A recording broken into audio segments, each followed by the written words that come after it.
Hi, I'm Eric. This is the Long Box Review comic book podcast, and welcome to the September and October 2025 Reading Pile episode. This is where I briefly discuss the comic books I read during those 2 months because I was moving to another state in the middle of October and didn't have the energy or time to devote to prepping for the September episode. So, this double-sized episode will feature some of the 81 comic books I read in September and some of the 61 I was able to read in October, with most of those having been read in the first and last week of the month. Basically, that last month I was exhausted and just all I could do was read some comics. Plus, to help keep my sanity of, post-move. And by the way, we're still not unpacked all the way. Anyway, before I get to those comics, however, I have some feedback from Mike of the Mike's Comic Shop Roadshow and Campus Comics Cast podcasts. That's a lot of C's and whatnot in there. Anyway, he writes in, I have been wanting to comment on your July Reading Pile episode and the books you covered that I also have read or are in my reading pile. However, time slips away, and even after I started this email, I got sidetracked, and the next thing I know, your August Reading Pile episode is out.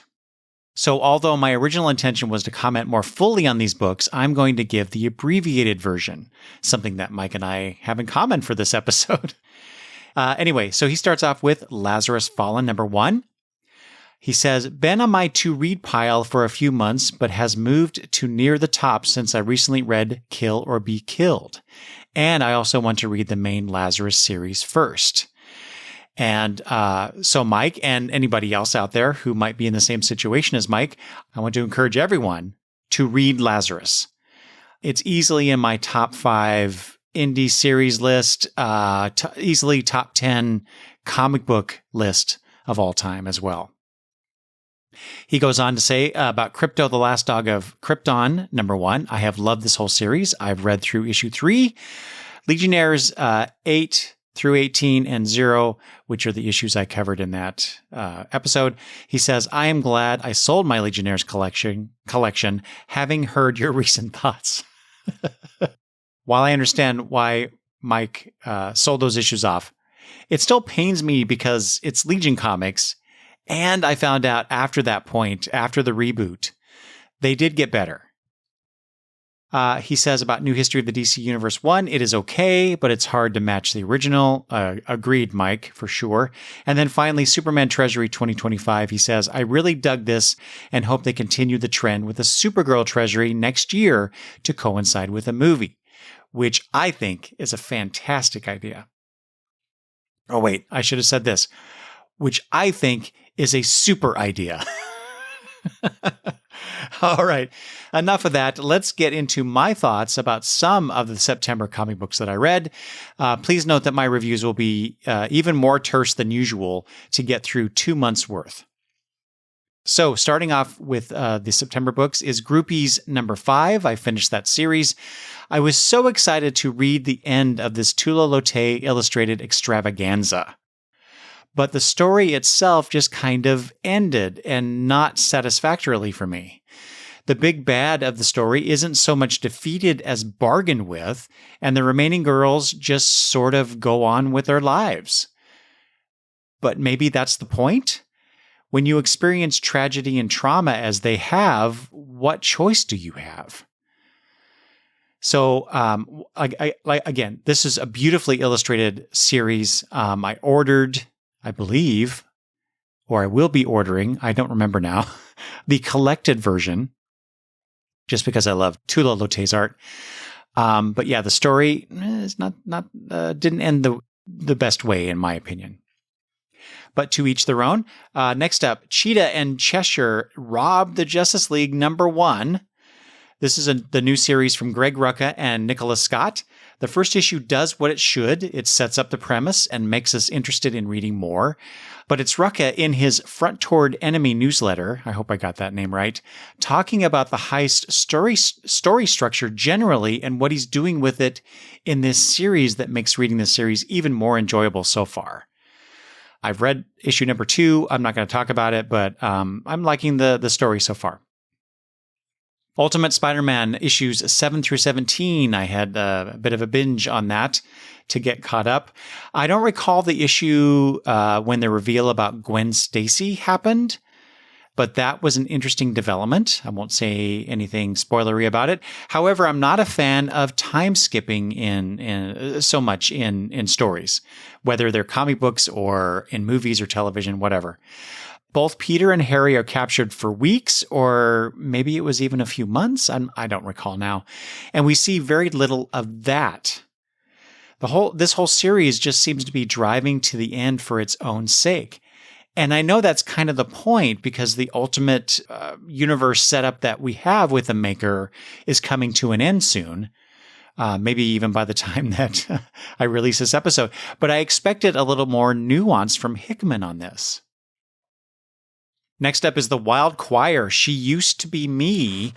This was Phil Jimenez's web-only sequel to his Vertigo title, Otherworld. It's one of those comic books that was canceled way too soon. I think it only got 7 issues, but I loved it. I got the trade collection, and I loved the story so much I went out and bought the single issues, because I think I don't know, I missed it somehow, or I wasn't aware of it. Anyway, The Wild Choir is beautiful to look at. And this is, I said web only. You have to go and read it online on your browser. But I like how he at first incorporated vertical scrolling as part of the visual narrative. Unfortunately, what he provided is really only the first chapter, which I'm calling issue 1 and counting it towards my 750 comics read this year goal, which is why I'm talking about it. I recall that last year Jimenez announced Otherworld was coming back, I assume, presumably to print, but I have not seen anything about it since. And I think it was, I remembered that, a month or two ago, and decided to check out any information on it, which led me to this web-only opening chapter. Anyway, if you like Phil Jimenez's work, or if you remember Otherworld, you should go read this.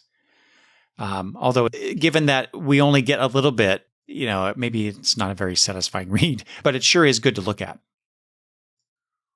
Next up is Strange, issues 6 through 10. I finally finished that series. I talked about the first 5 before, and I quite enjoyed that first half of this series. However, once Stephen Strange shows back up as a kind of a messenger of death, I think, my interest waned a bit. I just preferred the focus being on Clea as the Sorcerer Supreme. And the benefit of needing to wait to discuss these books is that I found out that the Scarlet Witch is taking over as the Sorcerer Supreme after One World Under Doom, which, I'm fine with that too, even though last time I said, they should just make Clea the Sorcerer Supreme again. But, either way, I'm good with the decision. Gideon Falls, issues 7 through 11 is next. This is by Lemire, Sorrentino, Stewart, and Wands. I bought the first volume a while ago, mostly for Andre Sorrentino's art. Then I bought an Image Humble bundle with volume 2 as part of the package, and then read that. This volume falls into the category of why oh why did I wait so long to read this? After having done that, I immediately bought volumes 2 through 6 in print so I can finish this intriguing, dark, multiversal story. And Sorrentino's layouts in the first 2 volumes have just been amazing. I love what he does, how he manipulates imagery. It's very photorealistic, but and I realize, having said that, I'm aware of the recent allegation against Sorrentino for using AI generated art in some Batman comics, but I don't know the details about that. How much is AI generated versus photo manipulation, Photoshop manipulation? I don't know. So what I've seen in Gideon Falls, however, looks really good. And like I said, it's a really interesting, twisted story involving this guy who basically thinks he's crazy, and he falls through 2 different worlds, and he's dragging some other folks with him unintentionally because they're looking for him or just interested in the mystery of, what do they call it? The Black Barn, I think it was. Anyway, yeah, I got to get back to this. Something else I'm going to get back to, but in a different fashion, is Titans Annual 2025, talking about Phil Jimenez again. I had to get this once I saw that he was writing and drawing the spotlight on Donna Troy in the annual. I plan right now to do an episode on it, a spotlight episode. I will say, having read this issue, I teared up a couple times reading it. I was so moved by what Jimenez did with Donna and her journey. And that's all I'll say about that issue for now. But yeah, I keep looking at it's on my desk. I keep looking at the issue. I'm like, oh, I gotta really focus on this at some point. But it might not be until early 2026 before I get to it. Just be forewarned. All right. The Deviant issues 1 through 4. This is by Tynan IV, Hickson, and Otsman Elhau. In case you're not aware of what this is about, and because I find it intriguing, this is the blurb for it. As snow falls over Milwaukee in 1972, a blood-stained Santa Claus commits unimaginable atrocities against young men. 50 years later, a troubled young writer interviews this so-called deviant killer, who still maintains his innocence from behind bars. And as Christmas approaches once again, the past returns, wielding a sharpened axe. So Sean Ross told me this is one of the finest comic books he's read, and while I was dubious, he, of course, was correct. So when he told me about this during our recent conversation, go back a few episodes ago, and you can listen to that if you haven't already. He mentioned this as one of the really good books that he's read, and so of course, Sean says you should read this. So I went out and bought the 2 volumes of this series, and like I said, I was dubious at first because I'm not into, I'll just say slasher stuff, and especially Christmas slasher stuff. So. But I read it, and it is quite the engaging story. It deals with a lot more than just this murdering Santa Claus.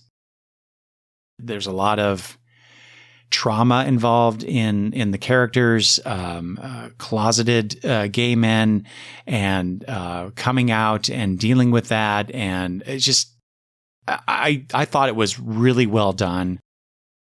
They could have done this story without the whole deviant killer thing, but that's the stuff that makes it titillating, I guess. I may be talking more about the series in an upcoming episode, so stay tuned. All right, next is Superman, the Kryptonite Spectrum #1. The Ice Cream Man team take on Superman? What? This issue was as charming and inventive as I thought it might be. 4 new variants of Kryptonite are found, and Superman decides to test them on himself as a precautionary measure in case more samples appear on Earth. Given Lex Luthor's penchant for trying to use Kryptonite against him. Batman is helping to monitor the situation when they first test Purple K on Superman in this first issue. And that causes his perception of time to fragment. He keeps experiencing things out of linear order, or as he puts it, quote, I can see the future, encapsulated, little boxes all out of order. He's referring to a calendar in that scene, but it could also mean panels on a comic book page, which is what we see several pages later on a 2-page spread that was just magnificent to read. So, he's, like I said, time is fractured, and he's experiencing moments in the past, in the future, and the present, all at the same time. And then you get to that 2-page spread, and everything, all these little drops of what has happened or what's going to happen appear in sequential order in comic book form. It's just like I said, inventive. So I absolutely loved this first issue. The second one, not so much, but I'm looking forward to reading the rest of the Superman, the Kryptonite Spectrum from the Ice Cream Man team. Next is a book that I ordered for a very specific reason. I'll get to that in a minute. It's called In Mourning by Paula Cheshire. This is what it's about. When someone dies, there's a void, a loss, no matter what. There's a whirlwind of feelings and confusion. We don't know what happens to the dead after death, but we do know what happens to the living. Cheshire beautifully narrates the loss of her mother and how she copes with the sudden loss in this charming and moving graphic novel. Given that my father died earlier this year, I was curious how Cheshire would approach losing a parent in this graphic novel. The image in previews showing her on a precipice in the comic book, showing the author in the comic book on a precipice looking down at a mass of squiggly black lines as a metaphor for her loss really spoke to me. She explored her experience by dividing the book into the Kubler-Ross stages of grief and how she experienced each of those stages. Of course, there were overlaps with my own experiences. It's nice to know you're not alone, which is one of her points. I think I'm at acceptance, but I'm also still in, as my therapist called it, the year of firsts. And some of these this year will be the first holidays without him coming up very soon. So we'll see how I do. Anyway, I highly recommend Cheshire's book for anyone who's experienced the death of a parent or are just curious about how a child, deals with the loss of a parent. And it was done in a very, I hate using this word, but it's a more cartoony style. So it helps, it's not heavy. Some of the emotion that's in it is heavy, but overall the book is not like, it's not a slog. It's not heavy. It's not hitting you in the heart. Although there are some scenes that do actually kind of hit me in the heart. But anyway, it's told in a very accessible style. That's what I'm trying to get at, in a very accessible way, so that it doesn't drag you into that grief. It lets you see it and experience it from another's perspective. Which I think is very helpful. Anyway. Up next is Phantom Stranger, issues 31, 32, 35, 36, and 38 through 41. I bought and read these because of the Black Orchid backup stories. And these are from I think 75, 76, mid 70s anyway, that volume of Phantom Stranger. But I read those back for the backup stories for a potential project down the road. But surprisingly, the Phantom Stranger stories were almost a collection in themselves, in that Phantom Stranger acquired a nemesis, Dr. Nathan Sane, with a beginning, middle, and end to that nemesis's story, which for that time I find quite surprising, actually. When looking up the character in the DC database wiki, he was listed as Dr. N. Sane. Dr. Insane. So I imagine writer Michelini sure enjoyed his puns. The stories weren't great, but like I said, I did enjoy the journey with that nemesis. As far as the Black Orchid stories, I was hoping for a bit more character development with the character that I did not get. It was mostly just adventure stories and people going, I can't believe a woman does these things. So anyway, I'm sure I'll have more to say when I get to that potential project down the road. But I also have this other one involving Ragman that I want to do first. So we'll see. All right. Next up is an older book, Shooter. Well, not older than Phantom Stranger, but this is called Shooters. This came out through Vertigo back in 2012. This is by Jirwa Troutman and Lieber. And in case you missed this one, here's what this book was about. Today's battlefield isn't just about the uniformed soldier in service to his country. There's also the contractor who answers to the corporation. Call them mercenaries, soldiers for hire, or private military operators. They are a new breed of combatant in today's conflicts. Shooter is the story of Terry Glass, a warrior whose spirit and soul has been hardened in countless battles.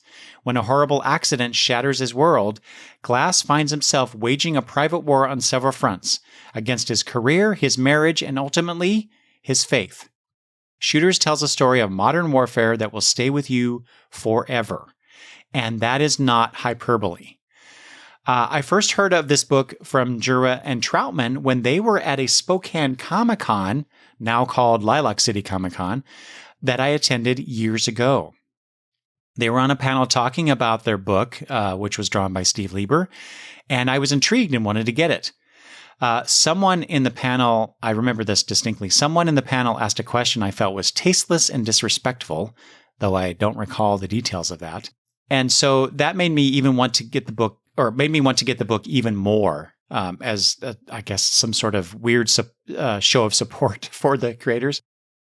Flash forward 13 years, and I read this gripping, intense look at what a soldier goes through in combat, returning home and not fitting in. In fact, I tagged Troutman on Blue Sky about having acquired his book, and he responded with, quote, "When you're done reading it, let me know what I owe you for antidepressants." And Mr. Troutman, if you're listening, I'm still waiting for that kickback. As I wrote back to him, I'm like, you weren't kidding. I highly recommend Shooters. It makes you think about the toll on soldiers and their families. It made me rethink what I think I know about the men who serve our country. These assumptions about the type of people that they are. This book really highlighted that ignorance on my part. And I still, not even in terms of preparing these notes for this episode, I still sometimes think about that book and Terry and what he went through and everything he lost. And that it's just a great story. Go read it. Maybe not so great in comparison, but it was still fun. Deadpool, Batman, #1. Woo! The first time DC and Marvel have gotten together to do something in quite a while. I actually wasn't going to get this issue, figuring that I would read it on the Marvel or DC apps. But after contemplating that a little bit more, I decided the rights might prevent that option. So I emailed DCBS and asked them to add it to my order.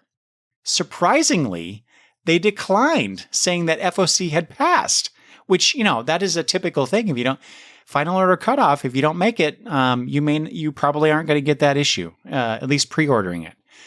However, in the 15 years I've been ordering comics through DCBS and asked them to add comics that pretty sure some of which were after FOC, they never declined before. So that was interesting.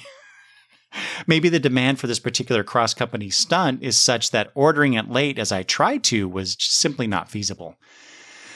Regardless, I went to my local comic shop after it had come out, and I bought a copy off the shelf, paying full price.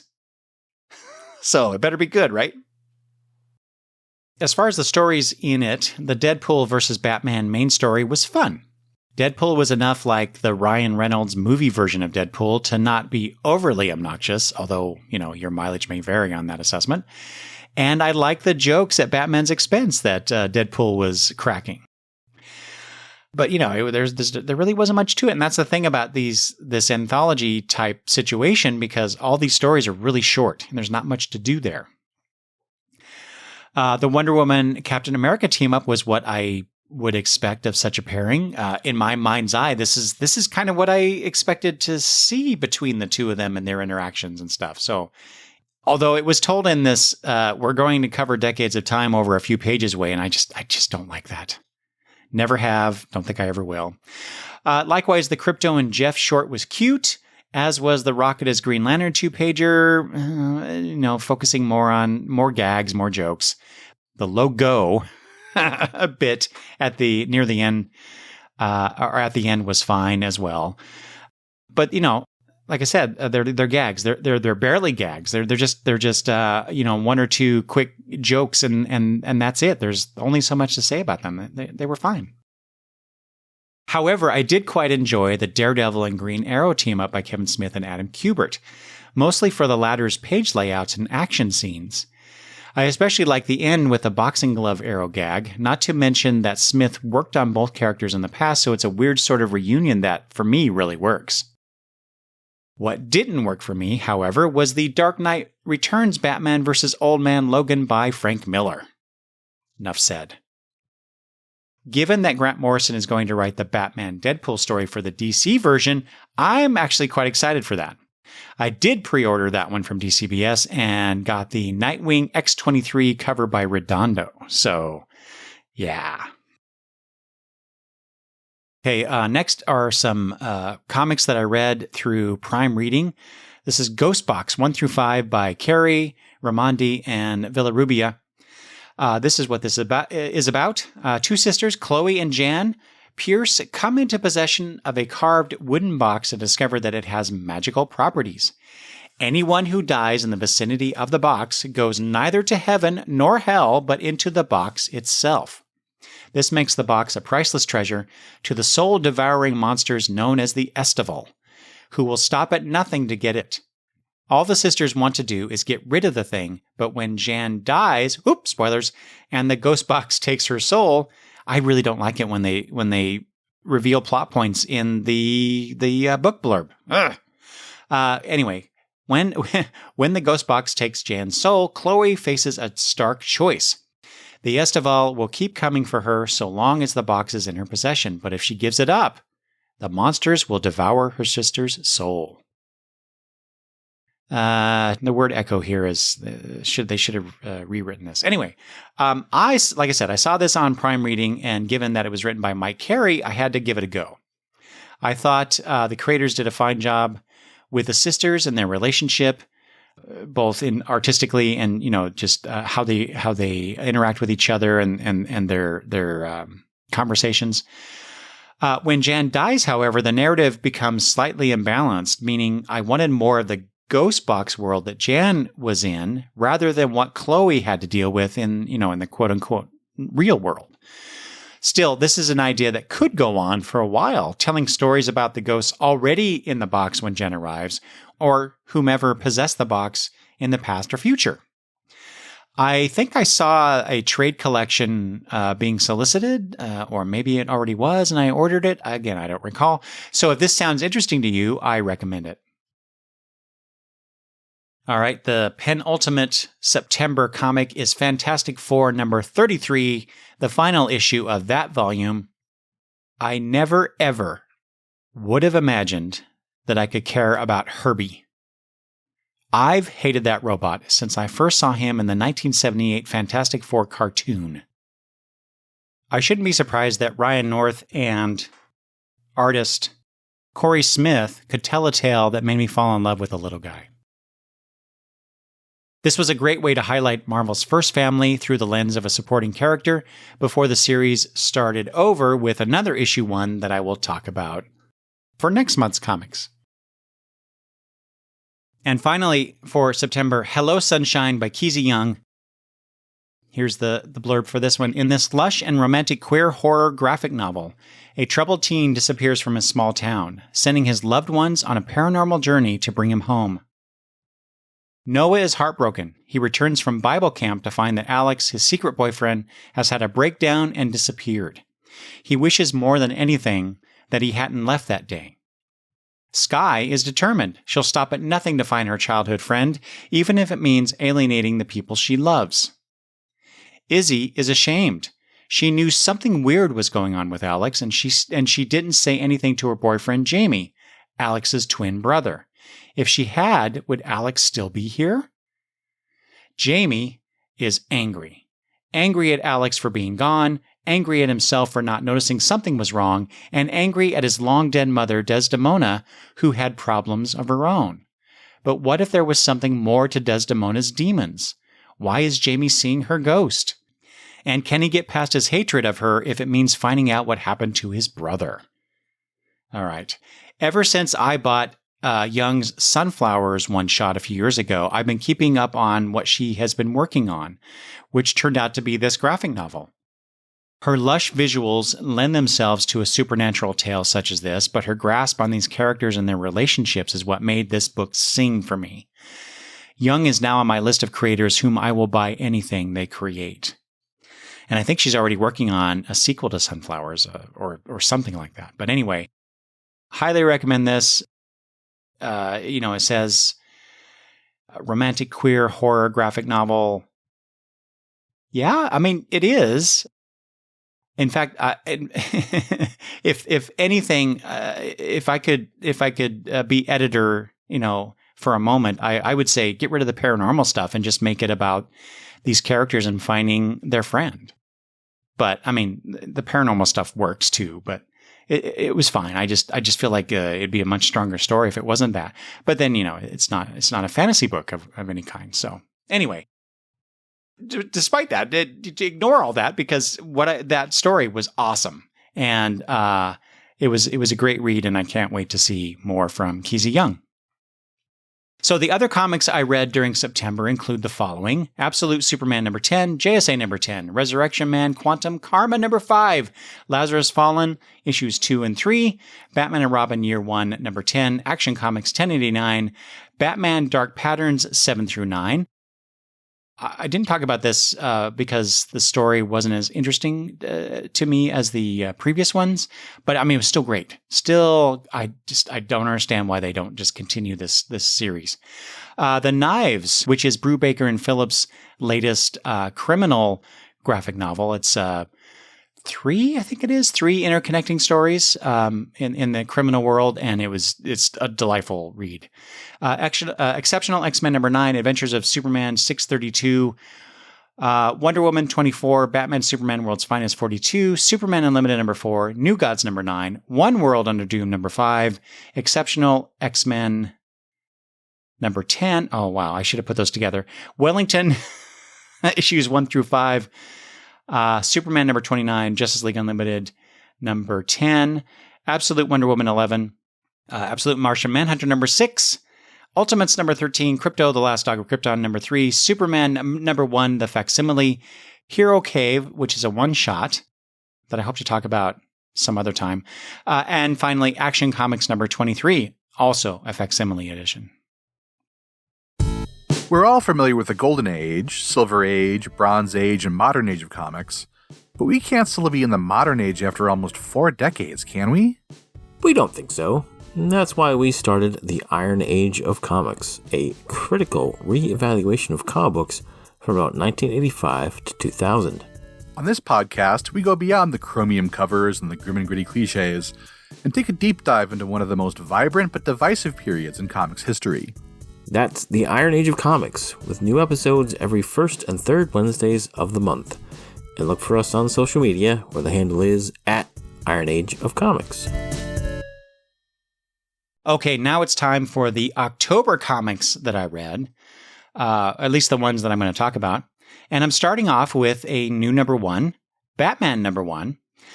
When I first saw the promo image showing Batman's new costume, the blue bat on the gray, so the blue and the gray, I thought it was just too much blue. At least make the bat black or use the oval design like they are in Batman Superman World's Finest. And why would Batman even want to change his suit colors? In universe. And I know I'm getting really geeky on that one, but it's like, does Batman care about fashion? I don't think so. But I did like the attention in the story made to the gadgets that we get to see. Teaming with Tim Drake, Robin, with Batman again, which I think is great because I always love those two together. And showing Bruce's human side when he sat with Killer Croc near the end of the issue, unmasked. And then there's the ghost or virtual or whatever we're calling him, Alfred. I know, or at least I've heard through the Gotham by Geeks podcast that Fraction has said, no, he's not a hologram Alfred or, whatever. But what is he? And I haven't read issue 2 yet, even though it's on the app right now. But regardless, I love Alfred and I miss him terribly. So this is a welcome change. And Alfred is with Batman, virtually speaking. He's right there. He's not like on the comm back at the manor doing stuff. This Alfred is with Bruce and constantly in his ear. And I think that's an interesting, like I said, a welcome change. Very interesting new take on the Batman Alfred relationship. So surprisingly, I'm looking forward to reading more Batman comics now. I just kind of dropped off that series for a while. And then I was surprised to find that Vandal Savage is the police commissioner? What? Anyway, Resurrection Man, Quantum Karma #6. I'm really kind of folding in. I talked about issue 1, I think, many months ago. And I'm kind of folding in the entire series with this. I really tried to like it. I really did. And while I did enjoy the art, the defeat my future self trope was just kind of I don't know. I didn't really care for this series, and I really wanted to like it. Well, it is what it is. Here's another book that I had no interest in whatsoever. DC KO #1. Going into this issue, I had low expectations. I figured it was going to be a big, fun, quote unquote, superhero brawl fest. But that isn't high on my reading priority or my reading taste. Beyond that, I didn't like how the heroes in the story had already lost, as we were told. That whole omniscient narration bit is not a favorite of mine either. What's the point of a superhero story if everything has been tried and they still lose? Again, we're told this. They are told this. I don't know. I didn't care for that part. It's too meta and not in a good way. However, there were some fun moments in these scenes. For example, the Trinity getting together to play games at the beginning, which is something I don't think I've ever seen before. Kaiju Darkseid. And that he was invading everywhere at once. He was in Metropolis and Themyscira and Oa all at the same time. I like how this Darkseid is presented as a force of nature and not just, some big, powerful alien. And, and this is potentially the most powerful and deadly version we've seen of him yet. The idea of shuttering the villains into the Phantom Zone to keep them out of the tournament. Obviously, that doesn't work, of course, but just the idea of the superheroes saying, okay, we're going to take them off the table. We're going to trick them and take them off the table. Why don't they do that in other situations?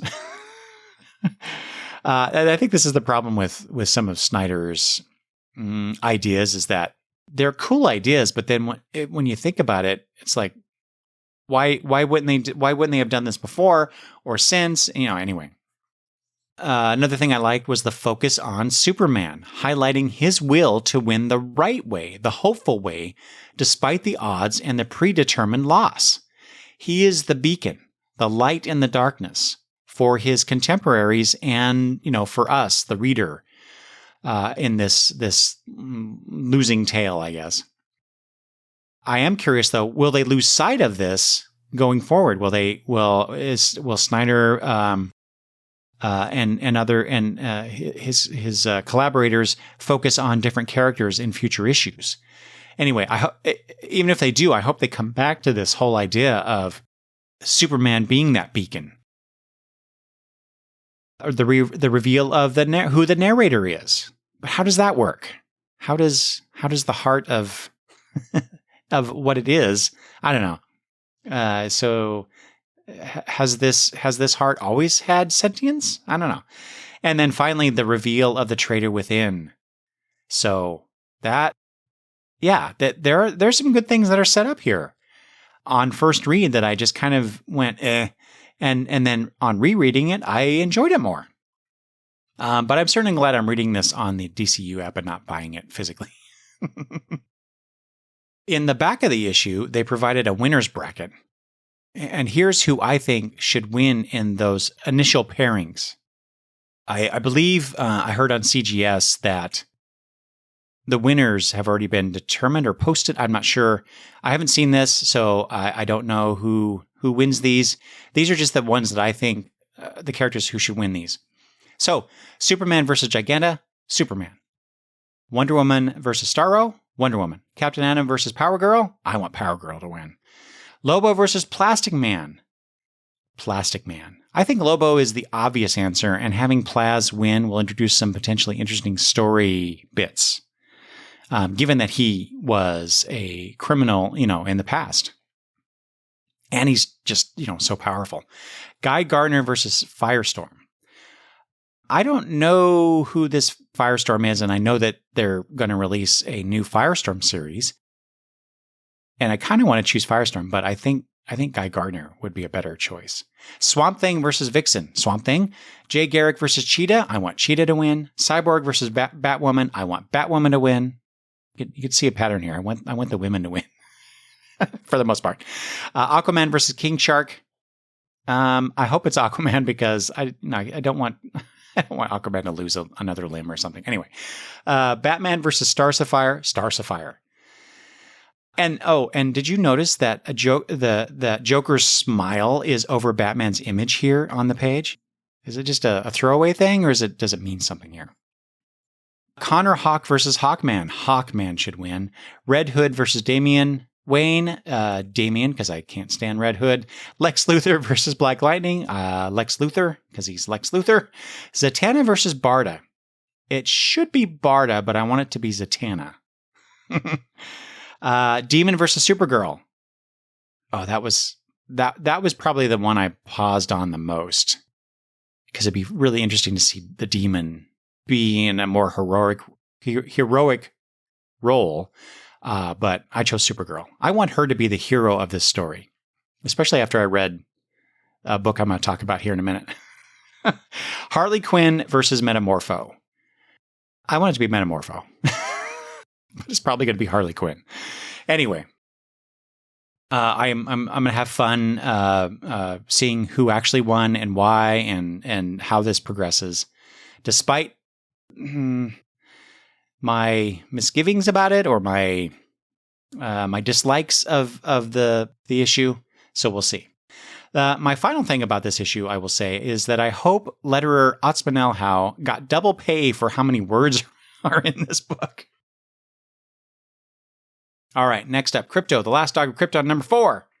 This issue almost had me in tears, and if I were in a more emotional mode, I would have cried. But I think I was too tired from moving. I love how Norton and company are making Krypto a hero in this series before his encounter with Superboy. So I'm looking forward to the conclusion of this, and I've already ordered the trade. Superman Unlimited number 5. After an interesting opening with issue 1, this series seems to be spinning its wheels a bit for me. Despite that sentiment, this issue provided some much-needed backstory pertaining to El Caldero, the Kryptonite nation-state, and its president. And it featured the triumphant return of the Supermobile, which I always wanted that toy. I really did. I never did get one of those. Maybe I should look. Anyway, I just love seeing the Supermobile in use in comics. All right. The Supergirl book that I mentioned earlier, Supergirl Universe End. This was a bit of a weird issue. I felt like it was trying to say something, but the way it was told obfuscated the meaning for me. Plus, why does Kara suddenly feel like she's somehow lesser than her cousin or Power Girl and needing to prove herself? I figure I'm missing a piece from the main Superman stories that I haven't read before, Superman issue 28? And when Superboy came onto action. So, like I said, I'm probably missing something. So if I am, and there's a reason for this, please let me know. But anyway, this collection of backups just didn't give me enough context. And so I'm like, why did they even put this out? So anyway, like I said, that's why I want Supergirl to be the quote unquote winner of this thing. But oh man, now that I think about it, if she's the winner with the whole Omega energy and how that's supposed to affect the person in the tournament, then we get Dark Supergirl again. And I don't want that. Ugh. All right.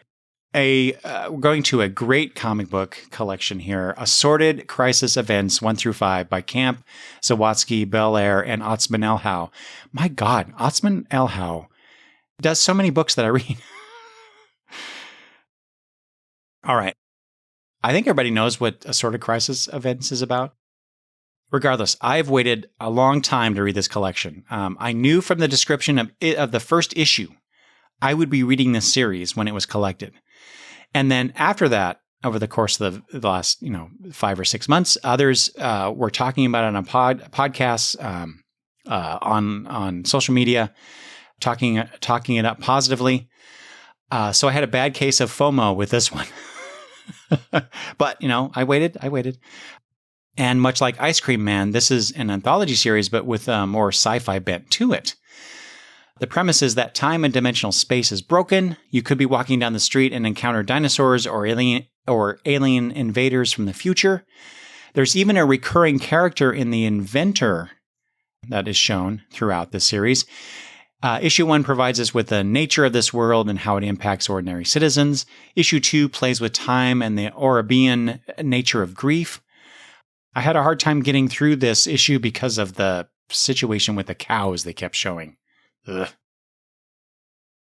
Also, they did a cute thing with the blood because one of the settings is a slaughterhouse with the cows, with the blood slowly coming down the page edges until it covers all the white of the page by the end. Issue 3 is an allegory for the current anti-immigration fear-mongering those on the right are stoking. Issue 4 takes the idiom time flies, which is also the title, and gives us a tale about a man who misses large chunks of his life and is barely able to cope with it. And, as a metaphor for how we feel living our lives, and suddenly a year goes by or 10 years go by or whatever, right? Finally, issue 5 shows a girl who's stuck in a loop. I read this as another allegory for how trauma can affect us, but for her, she repeats 60 seconds at a time over and over and over. She starts to investigate the phenomenon, and we see some of the other characters in the previous issues, which I actually hope they don't.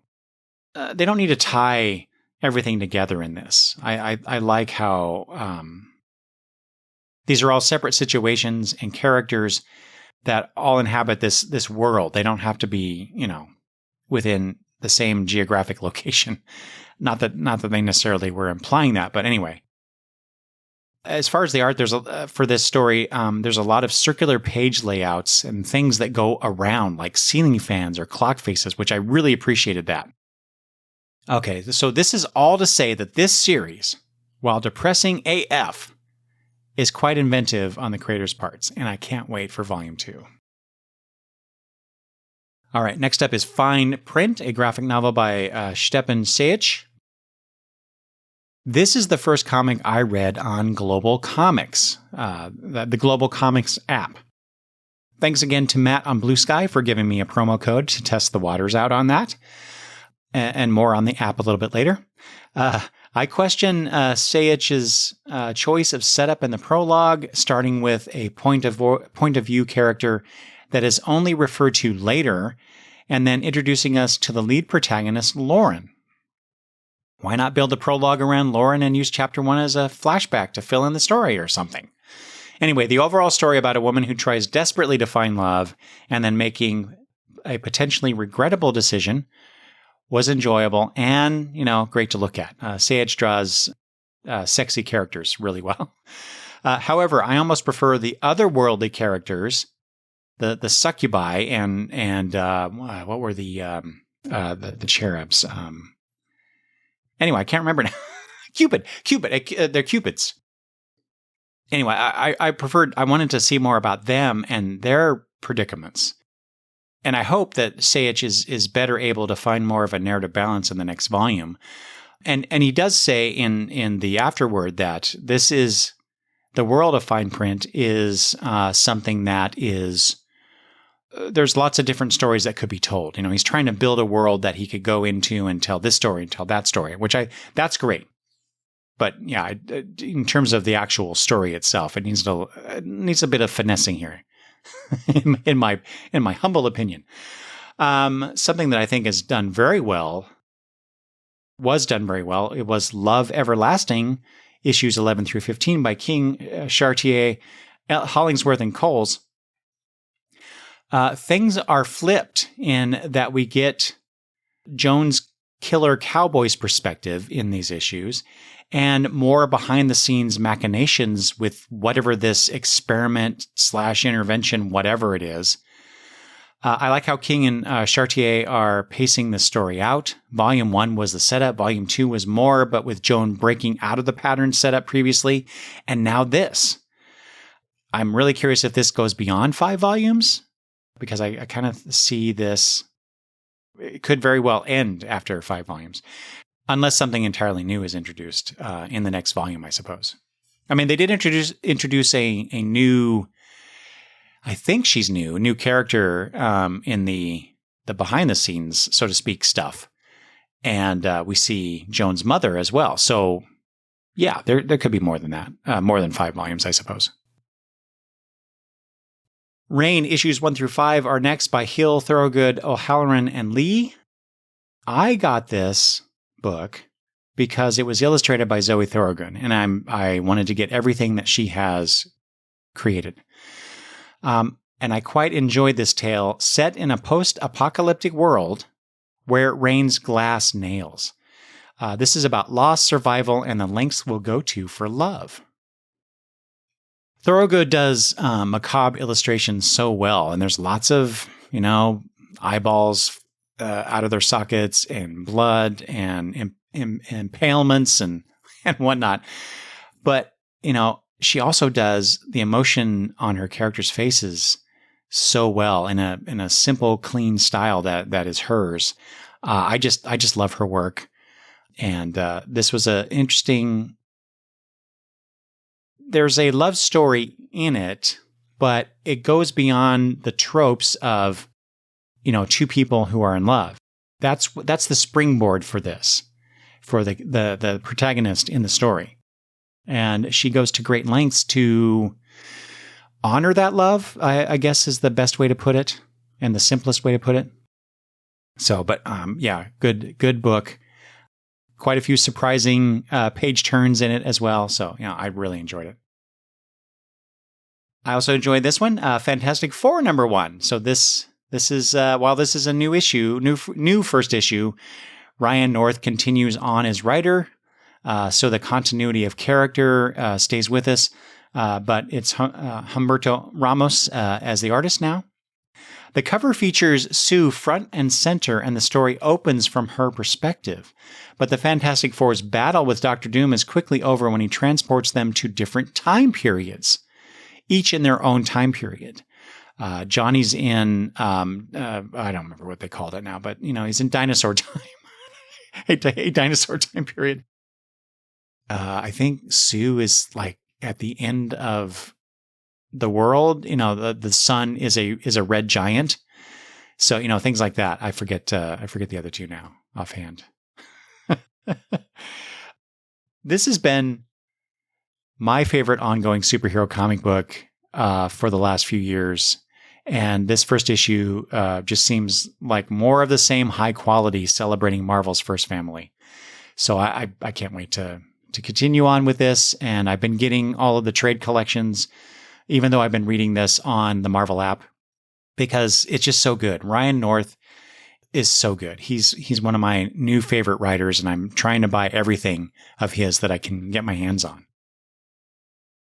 Also reading this one on the Marvel app, and I'm glad I am, and not getting the physical, because is Imperial #2.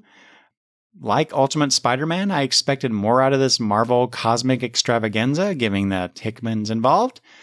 But what's being set up is just not that interesting. I appreciate the politics of it, but I don't know. Nothing is really drawing me to it. And this is Marvel cosmic. It should be more cosmic, and not just a bunch of people from the various worlds of the Marvel universe and fighting each other. I don't know. But it's early on. Maybe there's something that well, that's no excuse. This is issue 2. I should be more excited about it. But anyway. And then finally, I have, for October, some Postal comic books that I read. Pay attention closely here. I read Postal Deliverance issues 5 through 8. Postal, no Deliverance. Postal issues 9 through 12. And then I read Postal issues 5 through 8. This is by Hawkins, Hill, Goodart, Ienko, Gonya, and Pateri. So did you notice the order? If you're not familiar with Postal, Postal Deliverance is a series set after Postal. And I read the second half of Postal Deliverance first. And here's why. This is because I read these issues on the Global Comics app. And there's a feature on there. I started, if they have volume collections on there, you just tap that comic book and read through it. And then I think there's some sort of read next button. So I tap that. The problem with that, instead of because I quickly flipped through volume 1, which is Postal 1 through 4, which I've already read. And when I pressed the read next button, which was supposed to be volume 2, I started reading it. But Global Comics has Postal Deliverance volume 2 as the second volume of the Postal series. And then volume 3 is the volume 3, Postal 9 through 12. And so I was very confused when I read Deliverance volume 2 after only reading the first volume of the first series. So I was a little irritated about that with Global Comics. I probably should, give them some customer feedback on that. But once I realized it, then I went back and finally read Postal 5 through 8, and now I'm all caught up with. Well, I'm not caught up, but now I understand where I'm going, and I'm reading the individual issues instead of using their volume read next thing, so I don't get spoiled as I did with Postal Deliverance, the second volume of that. Anyway, despite all that, I am still very intrigued by the Asperger's affected Mark character and his pursuit of Maggie. Even though Postal Deliverance tells me a little bit about what happens to them. And Mark's undermining of his mother's authority in Eden. So, and this is not the only reason I decided to do this, but I decided to pay for the Global Comics subscription. So I have that for a year. I'm hoping that I can read more indie books digitally and maybe not buy as many paper books, especially when, I read things like Kill All Immortals. I'm like, I didn't need to buy that, which is one of the books I read a while back.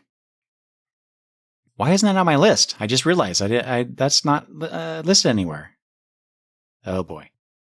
Speaking of, here are the other comic books I read in October: Absolute Superman 11, JSA 11, Cheetah and Cheshire Rob the Justice League 2, Adventures of Superman Book of L number 1. I don't think I'm going to continue with that miniseries. Superman the Kryptonite Spectre number 2. Like I said, I just didn't enjoy that as much. Action Comics 1090. I really need to talk about the Superboy stuff. I think maybe I'm going to do. Well, I don't know. Maybe we're going to talk about it on the Legion Project. I don't know. Peter, what are we doing with this?